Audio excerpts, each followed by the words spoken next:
Hi Founder fans, Jason here, and today's founder is Theophilus Parsons, the creator of the Essex Junto. Now, after the Declaration of Independence had been passed around the colonies realized they were now states, and as states, they needed state governments, and this was true even in Massachusetts.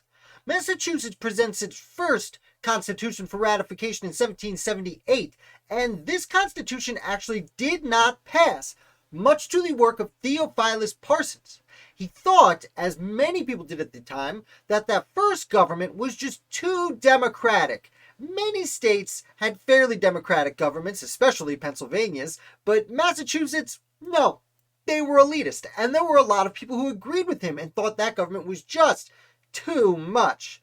So thanks to the work of Theophilus Parsons, great name by the way, and many of his contemporaries, that first government was not ratified, and they called a second convention to create another government, and Theophilus Parsons was sent to that government because the clout he established fighting against the first constitution, and he helps create Massachusetts Constitution of 1780, which does get ratified and is Massachusetts government for quite some time. Now what's interesting is during these debates, Theophilus Parsons becomes leader of what becomes known as the Essex Junto, named after Essex in Massachusetts, the region he was from, and several other very pro-strong central government candidates. Now, once the United States Constitution comes about, well, Theophilus Parsons really likes this government because, as I said, he loved a strong central government. Now, he actually works very hard. He goes to the ratification convention in Massachusetts for the U.S. Constitution, works very hard to get it passed, and he publishes a pamphlet called the Conciliatory Resolutions. Let me say that again. He doesn't publish it. He writes what are known as the Conciliatory Resolutions.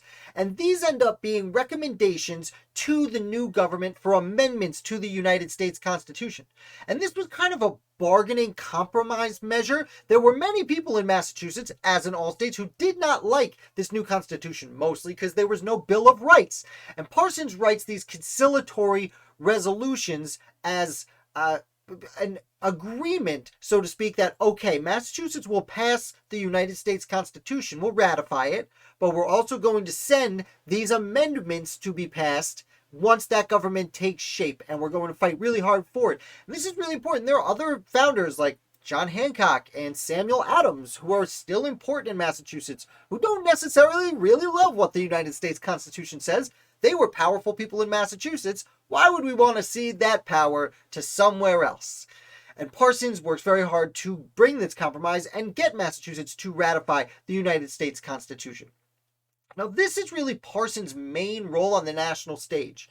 He would later go on to become Chief Justice of the Massachusetts Supreme Court. But what's really important is this Essex Junto that he was really the head of.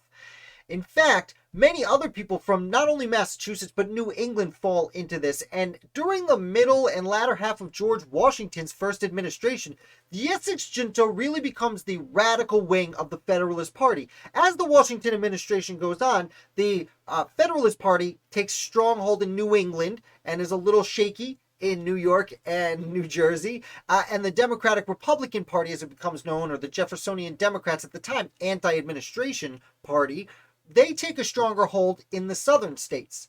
But there are Federalists all over the place, and it's this particular sect of gentlemen that call themselves the Essex Junto that takes over and really, like I said, becomes extremely important. In fact, Timothy Pickering, and to a lesser degree, it could be argued that James McHenry, both members of George Washington's cabinet, and then later members of John Adams' cabinet, are members of the Essex Junto. And generally they support the ideas of Alexander Hamilton. They do mostly what Hamilton wants, but they're in a fashion even more radical, want an even stronger central government than even Alexander Hamilton, which for students of Hamilton, you might be surprised that you could be more of a strong central government person than Alexander Hamilton.